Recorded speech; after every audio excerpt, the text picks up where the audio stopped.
Honneur et gloire à la ville.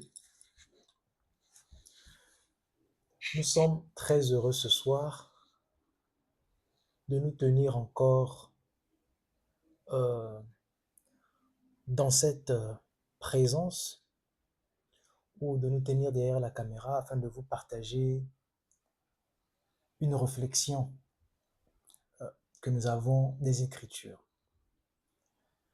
Nous avons été contactés par certains de ceux qui nous suivent avec beaucoup d'attention et ils nous ont fait comprendre, tenez, nous avons abordé un thème sur l'origine de Lucifer, qui devient Satan, ou l'origine, ou d'où tire-t-il son origine? Et nous avons répondu un peu à la volée, seulement nous avons constaté que le besoin était de refaire un autre volume afin de partir des éléments physiques ou des éléments naturels, car le naturel typifie le spirituel.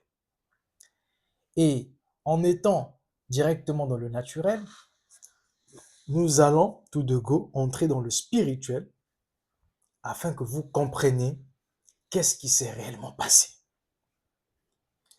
Nous allons vous donner une série d'écritures qui vont essayer d'orienter votre réflexion. Nous ne sommes pas un système religieux, comme nous l'avons toujours dit dans nos études ou dans nos approches précédentes. Nous sommes par contre animés d'un esprit prophétisé par le frère Branham qui disait, on lui a posé la question, que puis-je faire pour échapper à la tribulation? Il avait répondu, creuse la parole. Aujourd'hui, avec les avancées technologiques, la science atteint un niveau très élevé.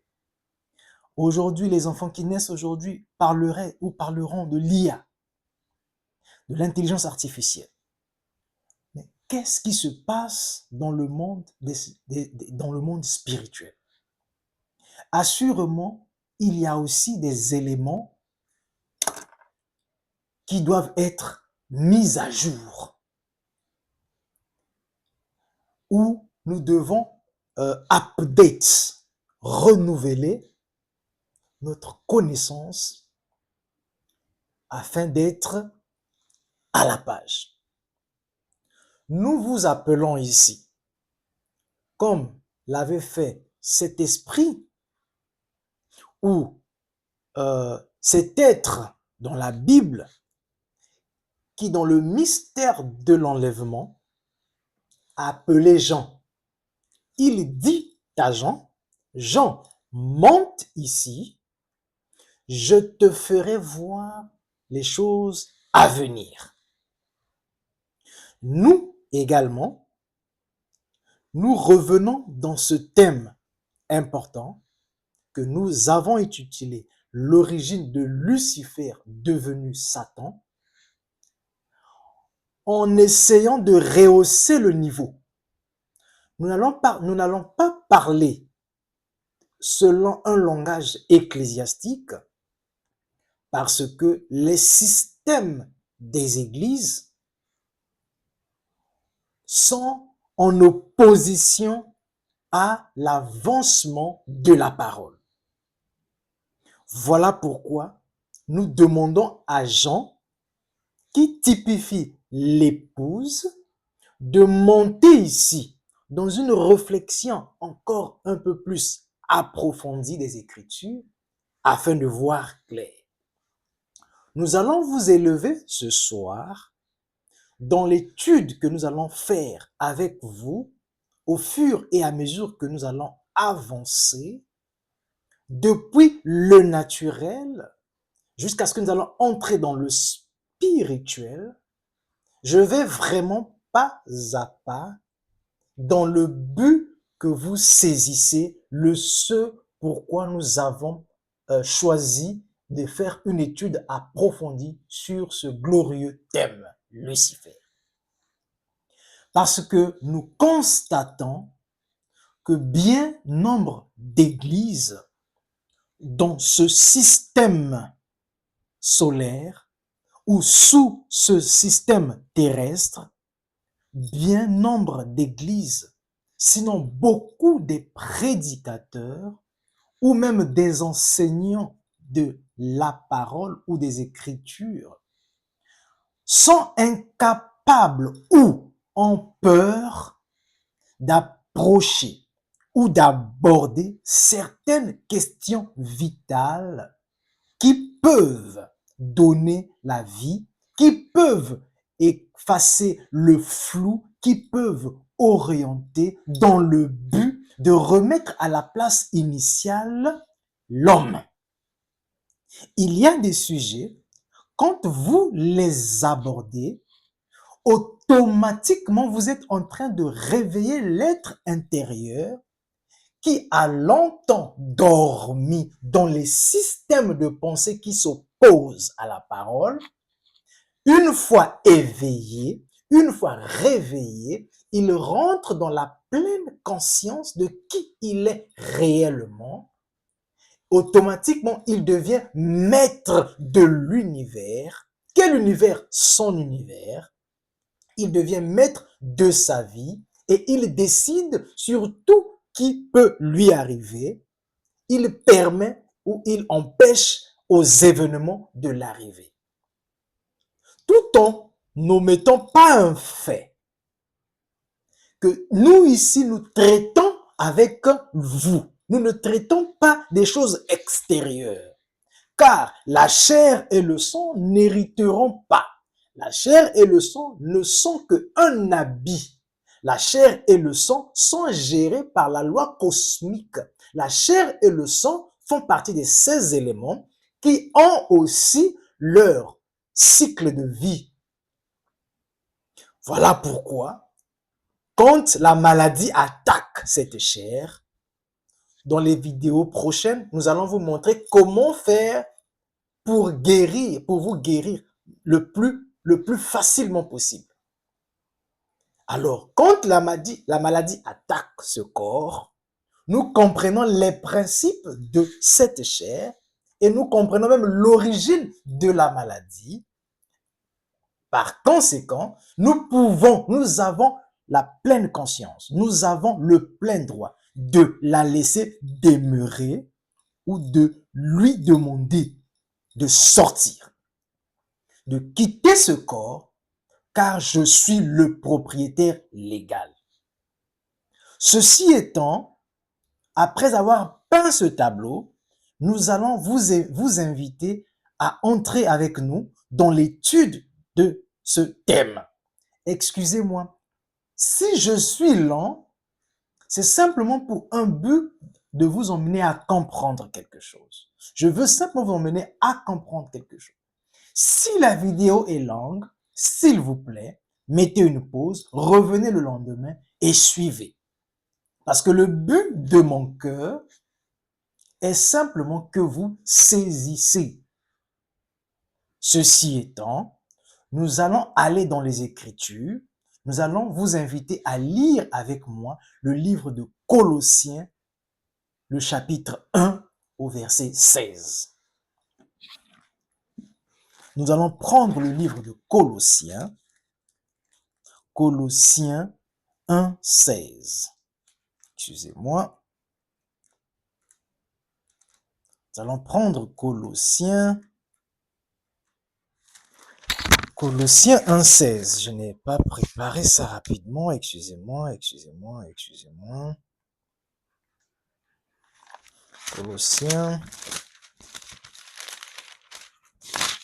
Colossiens 1, 16. Colossiens 1, 16. Ok. Excusez-moi.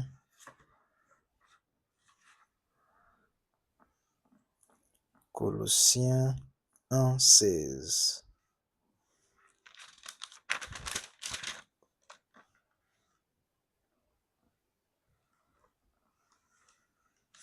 Colossiens 1,16. Oups. Colossiens 11,29. Colossiens 1,16. 11,29. Colossiens 1,16 nous dit ceci. For by him all things were created in heaven and on the earth, visible and invisible, whether thrones or dominion, or rules or authorities. All things were created through him and for him. Nous allons tout décortiquer. Car en lui ont été créées toutes choses. C'est ce que le livre de Colossiens nous dit. Excusez-moi, je veux bien m'arranger. Car en lui ont été créées toutes choses qui sont dans les cieux et sur la terre, les visibles et les invisibles, trône, dignité, domination, autorité, tout a été créé par lui et pour lui. Tout a été créé par lui et pour lui. Nous sommes ici en train d'aborder le thème sur l'origine de Lucifer. Je vais vous donner, avant d'avancer, certaines écritures qui partent dans le même élan. Vous allez prendre 1 Jean 1,3. Là, il dit « Toutes choses ont été faites par elle. » Elle, le logos ou la colonne de feu. Et rien n'a été fait, rien qui n'a été fait sans elle. Vous allez prendre Hébreux 1, de 2 à 3.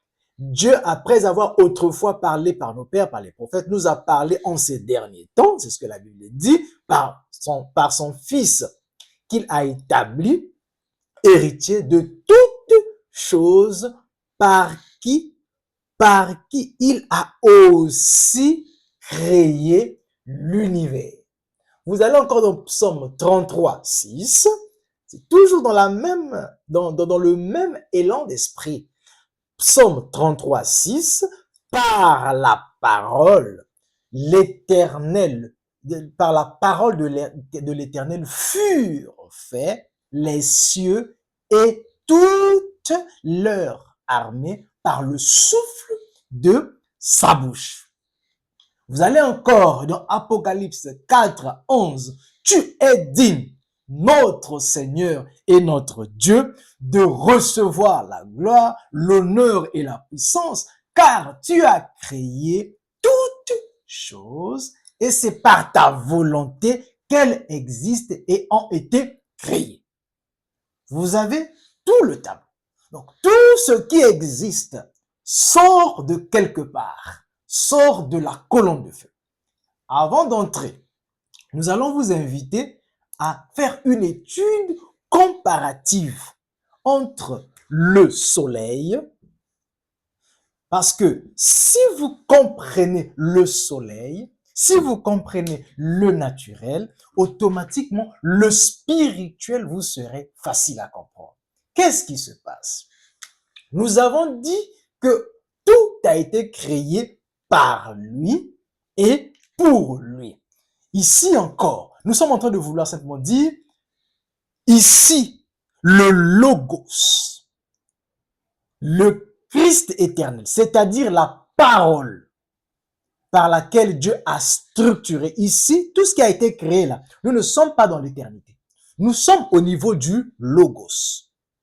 Donc, la parole. Donc, ici, par la parole structurée, la parole a structuré la création. Donc, ici, ce que nous pouvons retenir de ce verset, Tout vient du logos. Tout vient de la parole. Le logos, c'est la parole. Tout vient du logos. Tout vient de la parole. Que tout passe par le logos.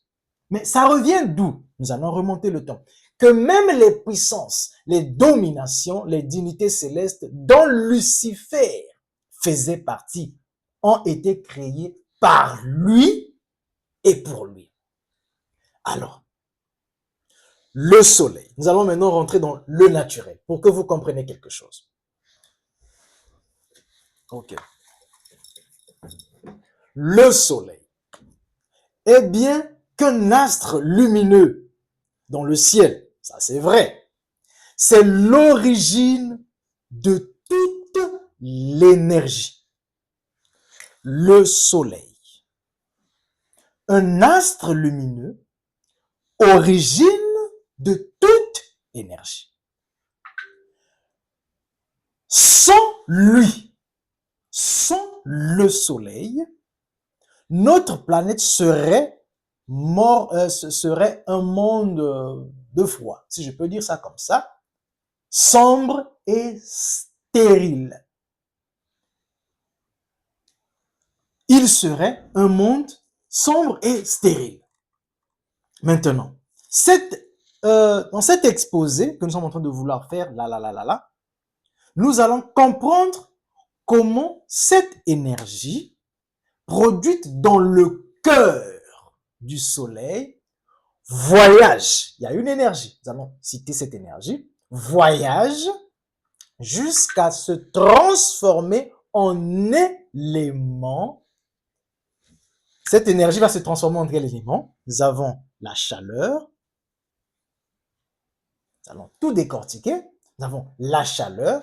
Nous avons la lumière.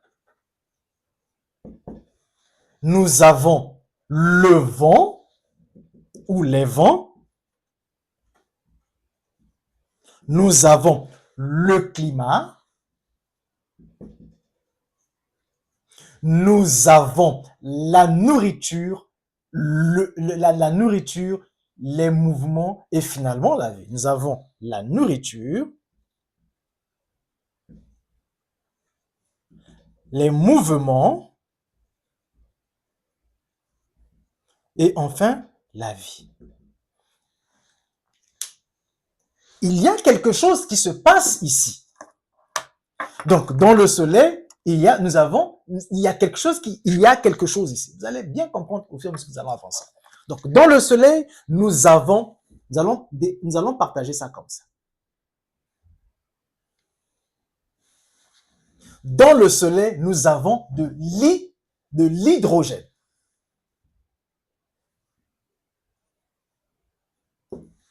Nous avons de l'hydrogène et nous avons aussi ce que nous allons appeler de l'hélium.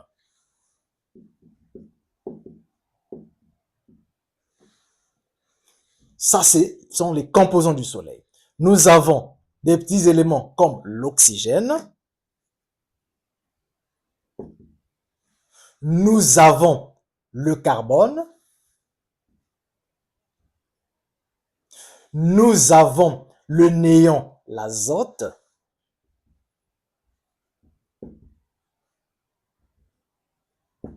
Nous avons le magnésium, le fer.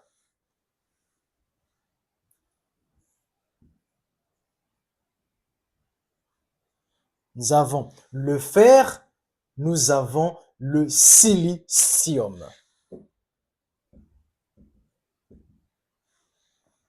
Tout ça, ce sont des énergies qui composent le cœur du soleil. Tout ça, c'est quand on parle du soleil.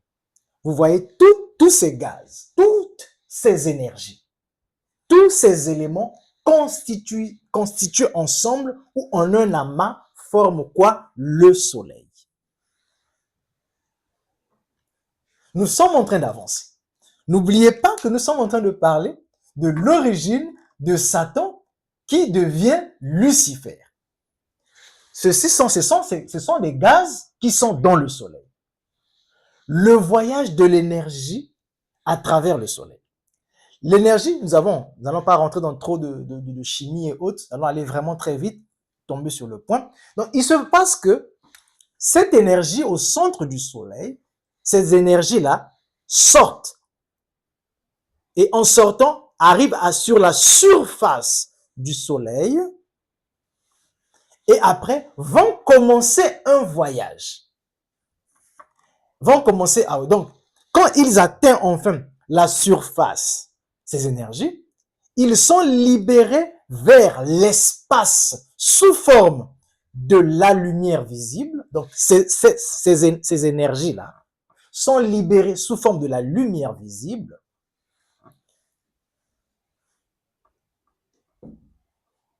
Donc, ces énergies, nous avons de la lumière visible, de la chaleur.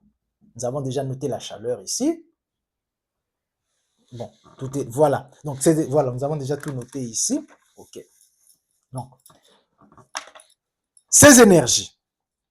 Ici, ces composants ici que nous avons cités, l'hydrogène, l'hélium, le fer, le silicium, l'oxygène, le carbone, le néon, l'azote, tout ça, ce sont des énergies qui se trouvent dans le soleil. Dans cette condition-là, en fait, je vais rentrer après quand je vais faire le parallélisme, je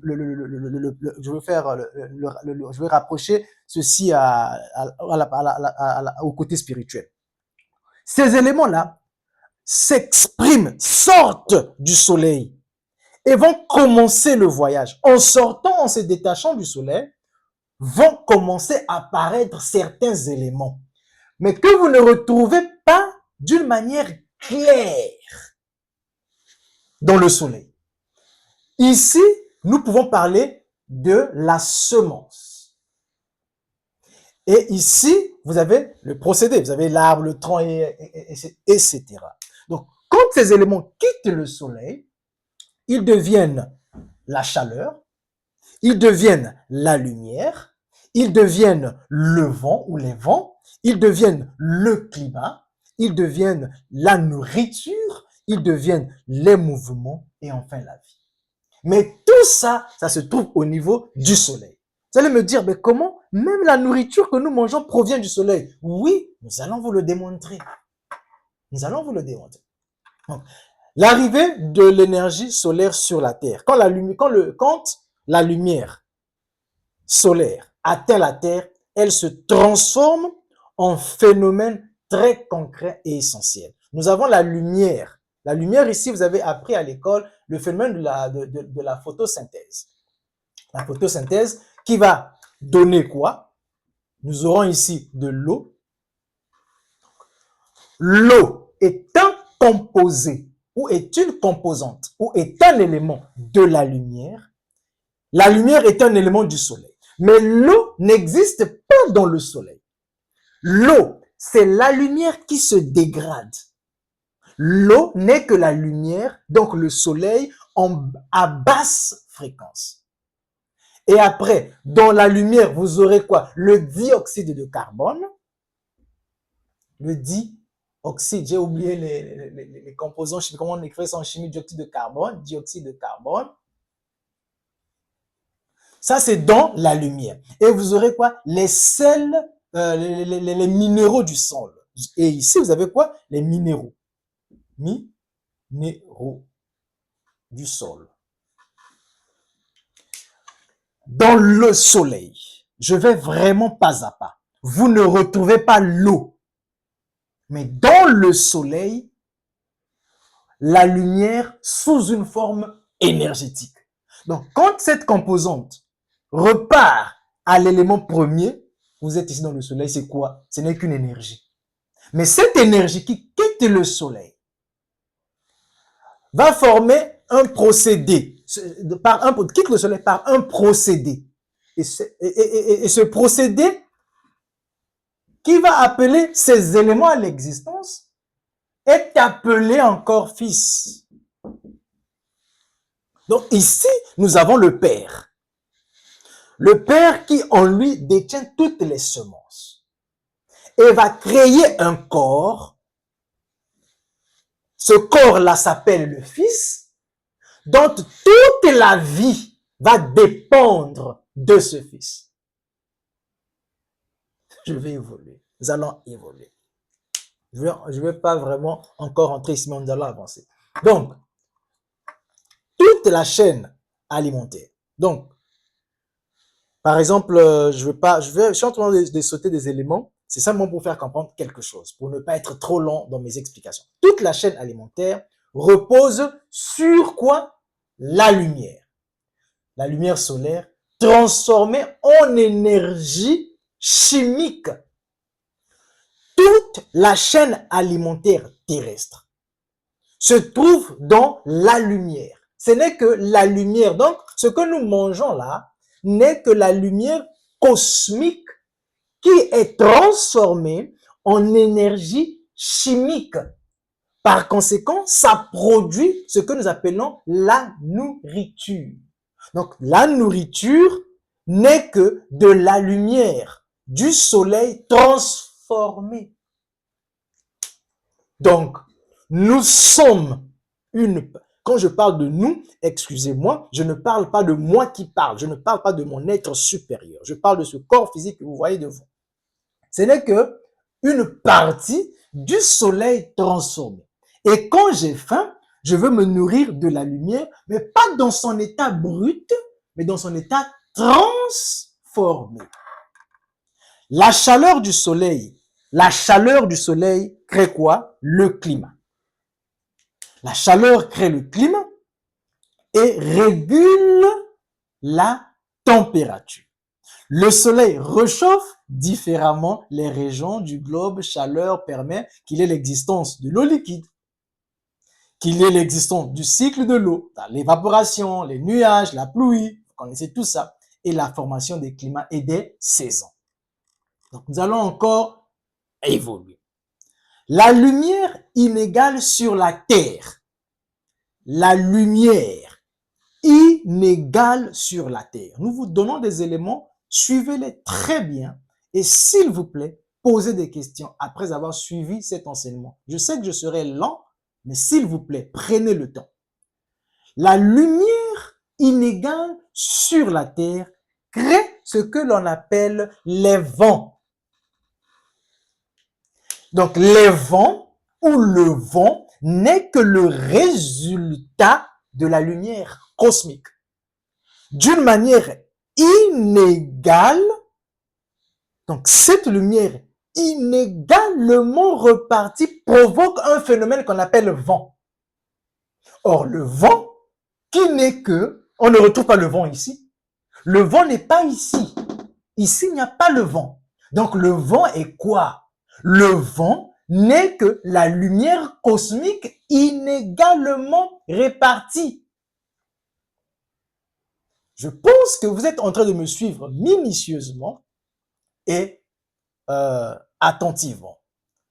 Le soleil devient vent, souffle, mouvement de l'air. Donc, c'est cette lumière. Donc, c'est le soleil qui devient vent, qui devient tempête, qui devient courant, qui devient... Ce n'est que le soleil.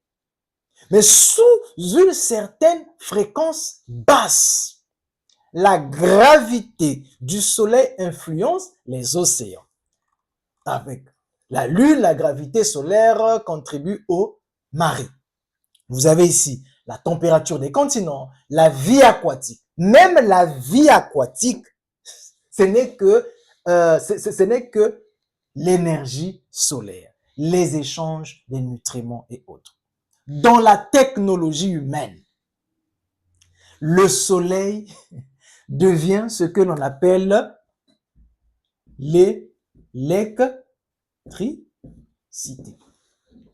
Dans la technologie humaine, quand on parle du soleil, on voit l'électricité. Grâce aux panneaux solaires, l'énergie lumineuse libère des électrons dans certains matériaux, créant un courant électrique. Mais le courant électrique que nous avons, qui sert à congeler certains aliments, par certains procédés, ce courant nous produit la fraîcheur afin de garder des aliments congelés. Par un autre procédé, ce même courant nous produit de la chaleur afin de porter des habits bien repassés. Mais quelle est cette énergie-là qui donne ici la congélation, la fraîcheur et ici la chaleur? Ce n'est que l'électricité, mais sous une procédure ou sous un procédé particulier. Le soleil devient énergie pour nos maisons, appareils et villes. Le lien de l'énergie soleil humaine, toutes nos actions, je dis toutes nos actions, marcher, respirer, réfléchir, courir, toutes nos actions terrestres dépendent de l'énergie que nous tirons de la nourriture elle-même produite grâce au soleil. Pour courir, il me faut de l'énergie. Cette énergie, je la puise dans la nourriture. Et cette nourriture est une énergie, et cette nourriture n'est que le soleil, ou n'est que la lumière, ou n'est que le soleil transformé. Donc l'énergie solaire transformée en lumière devient un aliment chimique ou un aliment. Et après, cet aliment me confère de l'énergie et cette énergie ou cette force vitale peut me permettre de courir. Alors, le soleil est véritablement le cœur de l'énergie de la Terre. L'énergie qu'il libère dans son noyau traverse l'espace et atteint notre planète et devient lumière, chaleur, vent, eau liquide, nourriture, énergie. Nous avons compris ici. Nous sommes partis dans le physique, dans le naturel, pour vous faire comprendre un phénomène que tout, d'après l'écriture de la Bible, tout part du soleil. Tout a été créé par, si on peut paraphraser, on dirait ceci, tout a été créé par lui et pour lui. Nous allons maintenant avancer. Nous avons parlé du Père, du Fils. Nous sommes en train de parler sur un thème, l'origine de Lucifer. Vous avez les éléments du soleil. Alors, nous allons cliner le tableau. Nous allons faire le parallélisme.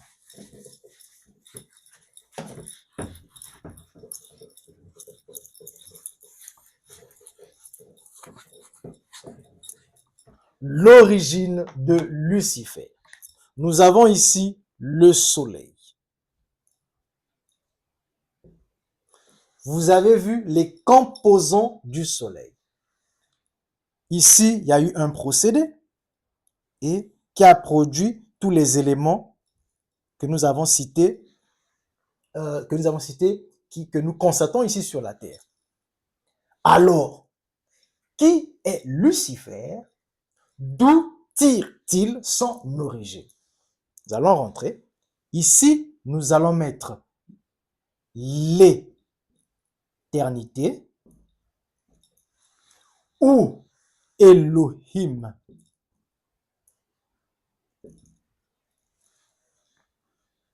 Et nous allons mettre un procédé ici que nous allons appeler le logos ou la parole. Ou le logos ou la parole ou la pensée. Et après, vous allez comprendre. Donc, Elohim, l'éternité. Ici, Elohim, c'est la source. C'est la source. C'est quoi? C'est l'origine de toute chose. Dans ce cadre symbolique, les êtres spirituels eux-mêmes peuvent être compris comme des manifestations ou des émanations de cette source. Les êtres spirituels. Nous avons cité des composants. qui appartiennent au soleil. Ici aussi, dans l'éternité, il y avait des êtres, l'éternité normalement était formée des êtres ou des pensées, ce que nous allons appeler des attributs. Il y avait en Elohim, il y avait dans l'éternité des attributs ou des pensées non exprimées. Je dis, il y avait en Elohim, il y avait là dans l'éternité. L'éternité, ce qui est, ce qui demeure. Il n'y a pas d'hier, il n'y a pas d'aujourd'hui, il n'y a pas d'avant, il n'y a pas d'après. Seulement ce qui est. Dans cette situation-là, dans cet être-là, qui n'est pas un être à part, il y avait seulement des semences. Il y avait des natures. Et il va se passer quelque chose quand toutes ces natures-là vont transiter dans le logos afin de se manifester. Je vais aller directement parce que sinon je vais beaucoup prendre du temps. Voilà. L'éternité, nous allons parler de l'éternité où nous avons montré que l'éternité est une onde pure avant l'existence du temps. Donc l'éternité est une onde pure qui est, qui demeure avant l'existence du temps, des formes ou des consciences définies. L'éternité est comprise comme un océan d'énergie infinie.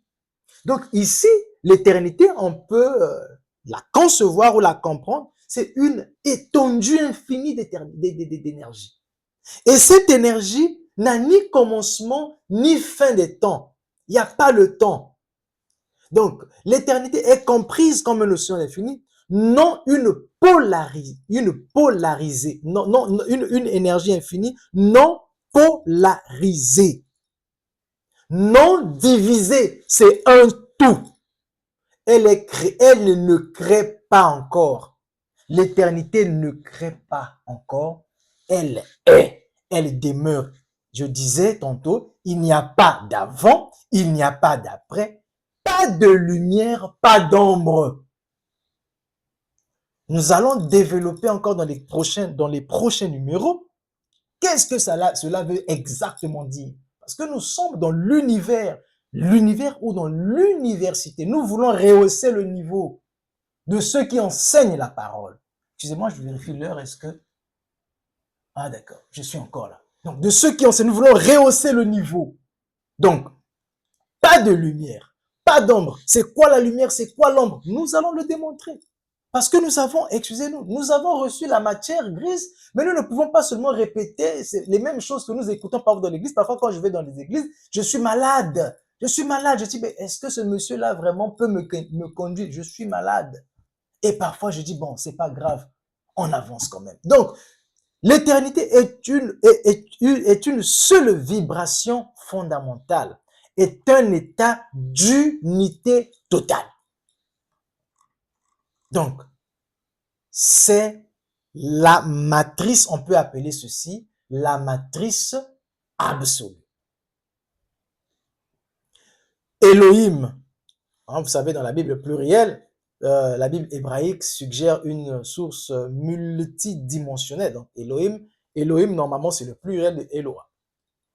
Ce n'est pas, donc Elohim n'est pas un Dieu individualisé. Elohim, ici, où l'éternité n'est pas Dieu. Ce n'est pas Dieu. Ici, on ne parle pas de Dieu. Ici, là, ce n'est pas Dieu. Ce n'est pas un individu à part entière qu'on appelle Dieu. Non. C'est le foyer énergétique d'où tout procède. On pourrait dire que l'éternité est la racine. Dieu comme première expression. Donc Dieu ici devient la première expression d'Elohim. Pourquoi? Il est en train de quitter le monde où la dimension de la non-expression afin d'entrer dans une dimension de la structuration. Et avant d'entrer dans cette dimension de la structuration, il doit avoir un procédé qui permet à cet être-là, où toutes les pensées sont ensemble, de s'exploser. En s'explosant, ces semences vont se placer dans un autre être, appelé Dieu, appelé Fils, appelé Logos, appelé Parole, pour que d'ici parte la structuration. Et c'est dans la structuration que commencent les choses. Voilà pourquoi, si je peux l'anticiper, ici, il n'y a pas Dieu. Ici, il n'y a pas Satan. Dans l'éternité, il n'y a pas Dieu, il n'y a pas Satan. Parce que, je ne vais pas arriver encore, je continue.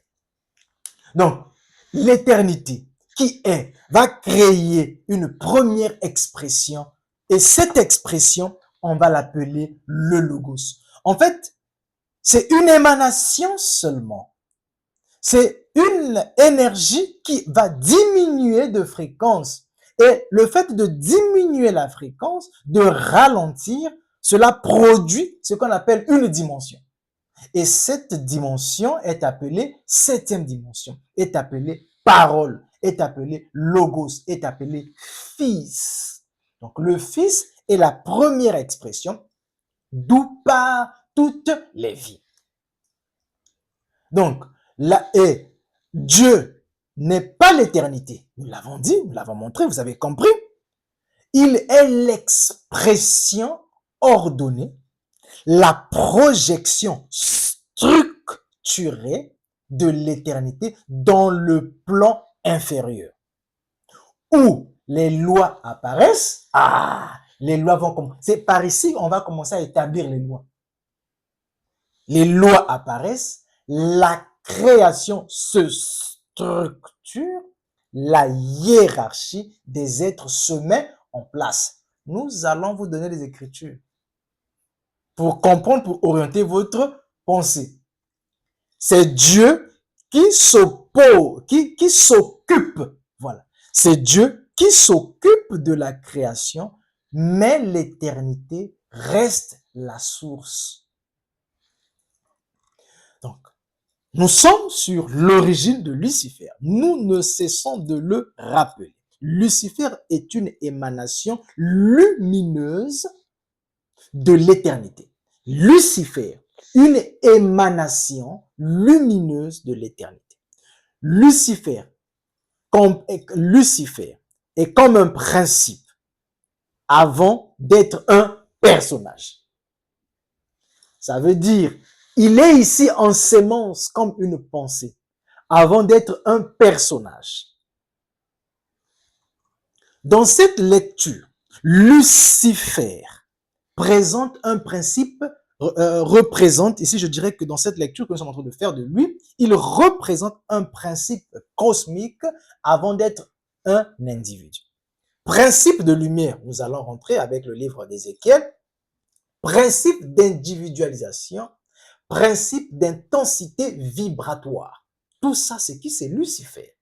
Lucifer, porteur de lumière, porteur de conscience. Ça, c'est Lucifer. Ça, c'est la définition de ce Lucifer quand il était ici en Elohim. La lumière, dans un langage symbolique, ne signifie pas seulement l'éclat visuel. Elle signifie la conscience, la clarté, la capacité à percevoir, l'autonomie de penser.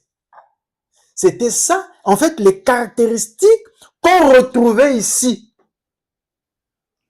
Lucifer est donc l'énergie qui permet la conscience individuelle. Ok. Qu'est-ce qui se passe? Le problème se passe à la sortie de l'éternité.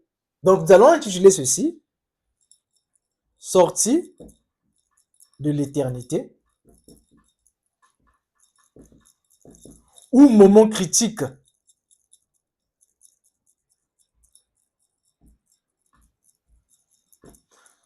Voilà. Sorti, vous avez vu?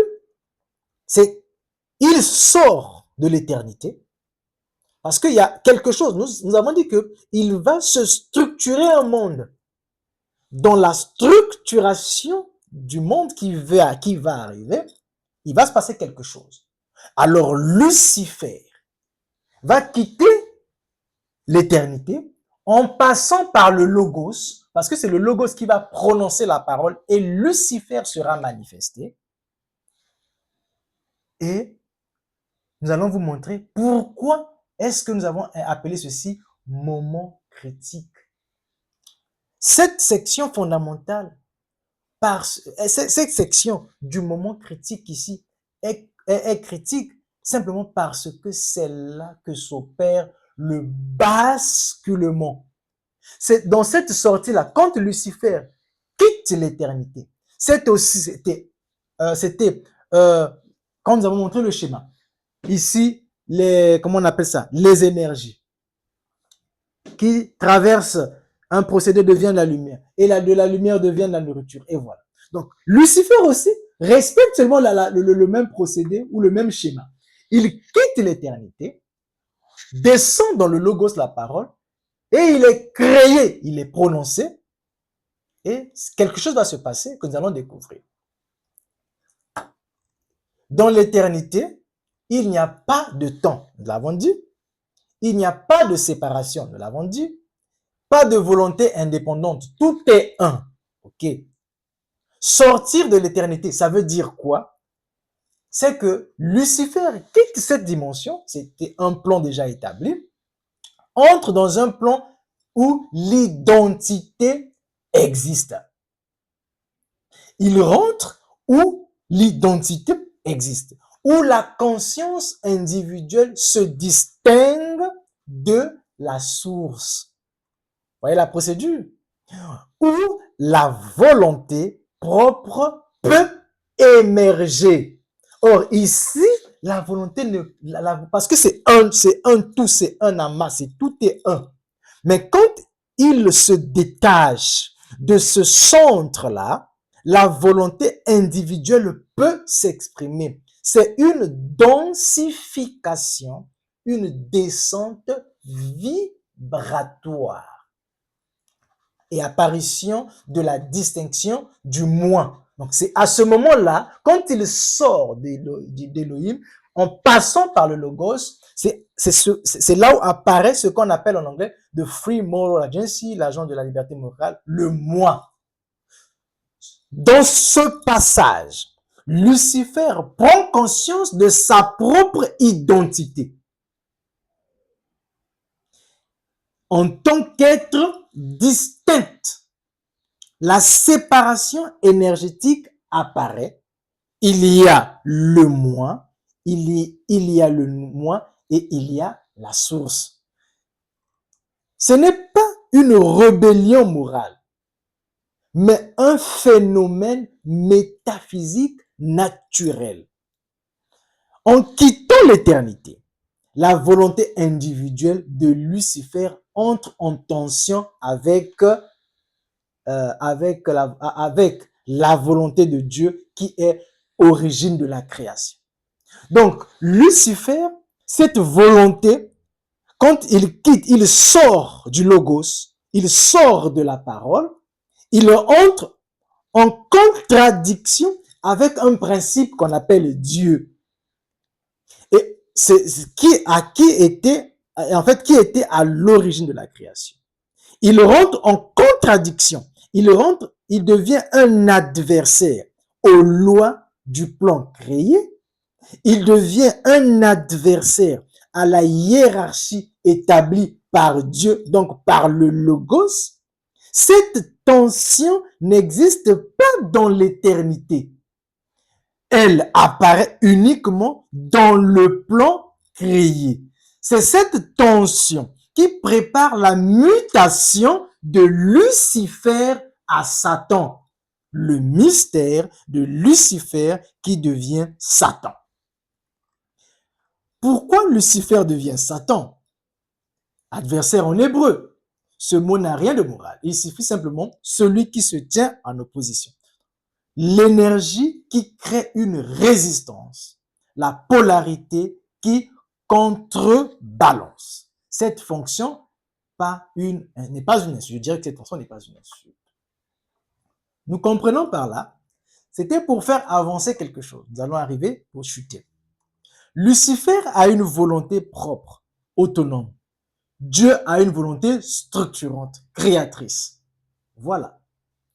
Et lorsque ces deux volontés se heurtent, nous avons quoi? Le principe du pour et du contre. Lucifer devient adversaire. Il devient adversaire. Ça veut dire il n'est plus Lucifer. Donc, Lucifer devient Satan. Satan n'a pas existé ici. Vous ne verrez jamais Satan à l'éternité. Satan n'existe pas dans l'éternité. Lucifer devient adversaire, mais adversaire de Dieu. Il est adversaire, il est contre Dieu, pas l'éternité. Donc, le fait d'être contre, ça fait il devient Satan. Il devient Satan. Lucifer reste un être provenant de l'éternité. Il ne s'y oppose pas parce que là-bas, il n'y a pas d'opposition. Satan émerge lorsque la conscience individuelle entre en désaccord avec l'ordre établi. L'ordre que Dieu est en train d'établir, l'éternité n'impose rien. L'éternité n'a pas de volonté personnelle. L'éternité, elle est pure, c'est une énergie, une présence, c'est une pure présence. Elle ne peut pas s'opposer à celui qui... Elle ne peut pas s'opposer à ce qui ne... Donc, il n'y a pas de combat. Dans l'éternité, il n'y a pas de combat. Voilà pourquoi. Quand vous allez comprendre ce dont nous sommes en train de vous apporter, vous allez vous élever au niveau de ces deux puissances qui se battent continuellement. Vous allez vous élever au-dessus de ces deux puissances afin de toucher votre vraie nature qui est l'éternité pour mettre ces deux entités au repos. Parce que aussi longtemps que vous demeurez en dessous de ces deux natures, vous serez toujours face à la loi du contraste, au pour et au contre, donc sujet à la tentation, sujet aux plaintes. Bien que Dieu étant le chef de la création, possède des lois de la structure et une intention créative. C'est cela que Lucifer conteste par sa sortie. Et c'est ce qui fait de lui, et Satan, c'est ce qui fait qu'il devienne Satan, la polarité nécessaire du monde créé. Et c'est une polarité, je dirais que c'est une polarité nécessaire du monde créé. Les gens poseront des questions, savoir, ben oui, Dieu était au ciel là-bas, Satan s'est rebellé et il a envoyé sur la terre pour séduire notre frère qui était déjà... Mais les pasteurs n'arrivent pas à donner le sens exact des choses. Voilà pourquoi nous allons rehausser le niveau. Nous venons ici pour rehausser le niveau. Tous ceux qui se tiennent derrière les chairs là, excusez-moi, rehausser le niveau, entrer dans l'ossature des mots, entrer dans le cœur même de Elohim afin de sortir les choses qui vont permettre à ce que le peuple de Dieu ou les semences éternelles comprennent et tressaillissent de joie. Satan est le principe de la contradiction. Et c'est ce principe de la contradiction qui fait qu'il y ait un matin, qui fait qu'il y ait un soir, qui fait que les choses avancent. La loi de contraste. La force de tension qui permet l'évolution. La limite qui révèle la liberté. L'opposant qui oblige le monde à se définir. L'existence d'une polarité est inhérente au monde créé.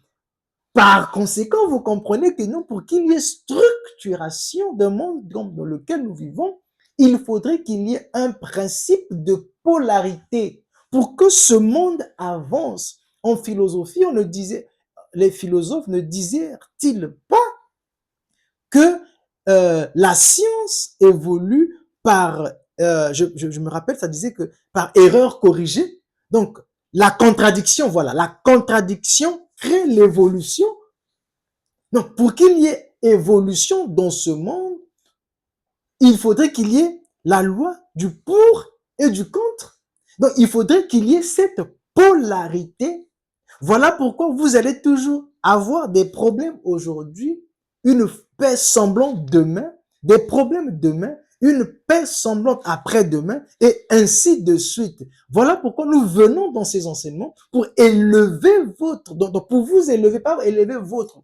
Ce n'est pas pour élever votre, mais c'est pour vous élever au niveau de l'éternité, au niveau de votre vraie nature, pour que vous laissez ces deux entités-là au repos, comme le frère Branham le dit, c'est dans le 4e sceau que Christ et l'Antichrist sont menés à terme. Mais comment ils sont menés à terme? C'est dans les enseignements que nous vous apportons. L'éternité, donc, si on peut donner comme une forme de synthèse avant de conclure, l'éternité qui est Elohim, l'éternité, c'est une énergie pure, non polarisée. Donc, il n'y a pas de pour, de contre. Une source absolue. De l'éternité va se créer un procédé que nous allons appeler tout simplement la création. Et de cette création, la première chose ou le premier élément à sortir de l'éternité afin de porter toutes les semences s'appelle Dieu, s'appelle le Logos, s'appelle le Fils ou la parole. Dieu qui est la projection structurée de l'éternité dans le temps, la loi de la création. La loi et la création. Alors, Lucifer, qui est aussi là dans l'éternité, qui transite par la parole. Et quoi? C'est la première émanation lumineuse. C'est une conscience élevée, un principe d'individualisation. Sortir de l'éternité, c'est donc le passage de l'unité absolue à la dualité. Donc, il quitte, donc c'est ce passage-là de l'unité absolue à la dualité, l'émergence de la volonté individuelle. Et ce passage, en quittant l'éternité, donc le principe absolu, ce qui est, ce qui demeure, en passant par la parole, l'expression de la pensée, qu'il devient Satan, la polarité, le pour et le contre, afin de faire avancer le plan de la rédemption. Lucifer, devenu opposant à l'ordre divin, le plan créé. Voilà. Donc ça, c'est comme une petite synthèse que nous avons donnée. Avant de conclure, nous n'allons pas seulement parler ainsi, nous allons aussi, je pense que j'ai des versets que j'ai, attends, j'ai des versets que j'ai prévus. J'ai des versets que j'ai prévus. Excusez-moi. Ok. Donc, dans les versets que nous avons prévus, nous allons parler de Lucifer. Nous allons vous donner des versets. Vous allez voir Lucifer comme émanation de la lumière. Vous allez dans Ésaïe 14. Il dit, comment es-tu tombé du ciel, astre brillant? Donc, il est un astre brillant. Astre brillant, fils de l'aurore. C'est quoi l'astre brillant et l'aile Ben Shachar? Vous connaissez un peu ceux qui font l'hébreu, ceux qui étudient, ceux qui font de l'exégèse. C'est l'astre brillant, porteur de lumière, fils de l'aurore. Ce qui veut simplement dire Lucifer est présenté comme une émanation de lumière. Lucifer, c'est une émanation de lumière qui était là, qui est là dans l'autre, là, dans l'éternité. Le passage de Lucifer de l'éternité au monde de Christ. Vous allez dans Ézéchiel. Ézéchiel, dans le livre d'Ézéchiel 28, 14, tu étais un chérubin protecteur. Tu étais sur la sainte montagne de Dieu. voulons pas. Cette montagne, tout était parfait, lumineux. Vous allez voir là-bas, vous allez décortiquer. Nous vous donnons un autre verset où la transformation de Lucifer en Satan. Dans Job 1,6, les fils de Dieu vinrent se présenter devant l'Éternel et Satan vint aussi parmi eux. Vous allez encore décortiquer. C'est pour vous montrer que nous prenons, ce sont des écritures que nous prenons, que nous étudions et nous cherchons à ce que ces études puissent permettre à ce que les gens s'élèvent au niveau de leur vraie conscience. Satan n'est pas adversaire de l'éternité. Zacharie 3:1. Satan se tenait à la droite pour l'accuser. Donc tout se passe dans le monde de la création. Alors, si on veut conclure, si on veut terminer, je dirais ceci. Le schéma global de ce que nous avons dit. Nous avons parlé de l'éternité, de l'énergie, de la pensée, d'Élohim.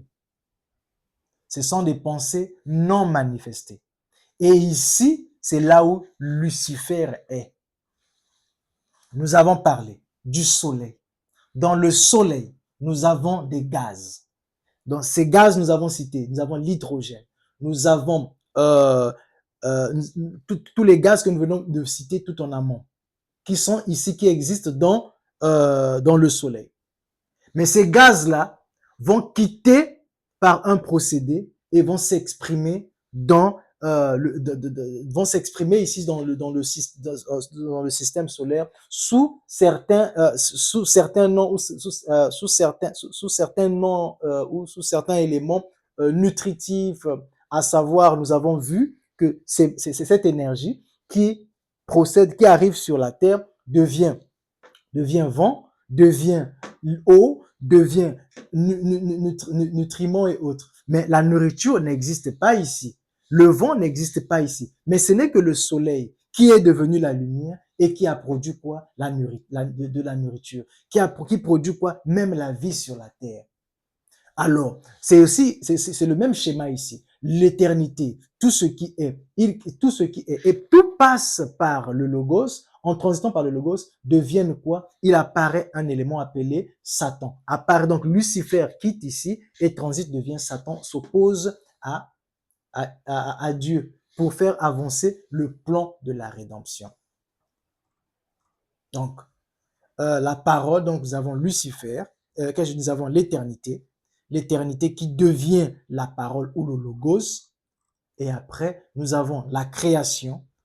Donc du logos sort la création structurée, et quand la création structurée est mise en place, c'est l'élément qui est sorti de l'éternité, qui a transité par Elohim et le logos, qui est appelé Lucifer, devient un adversaire au plan de la rédemption. Donc, il vient pour manifester le plan de la rédemption. Parce que en Dieu, il y avait l'attribut, par exemple, il y avait l'attribut du sauveur.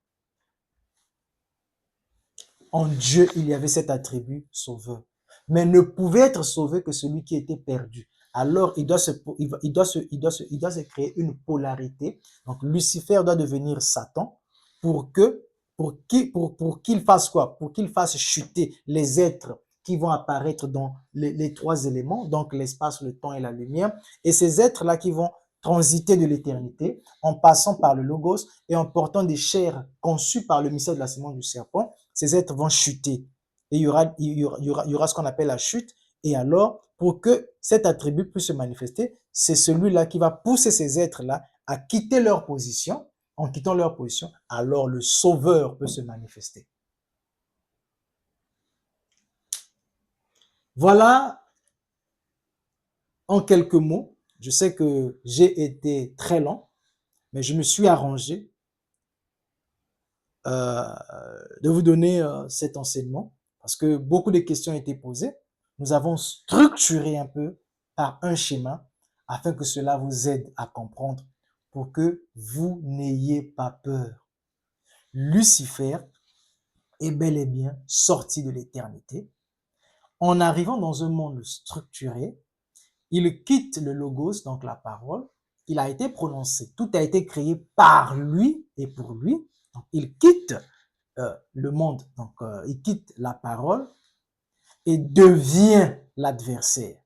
Et en devenant l'adversaire, cela permet le plan de la rédemption.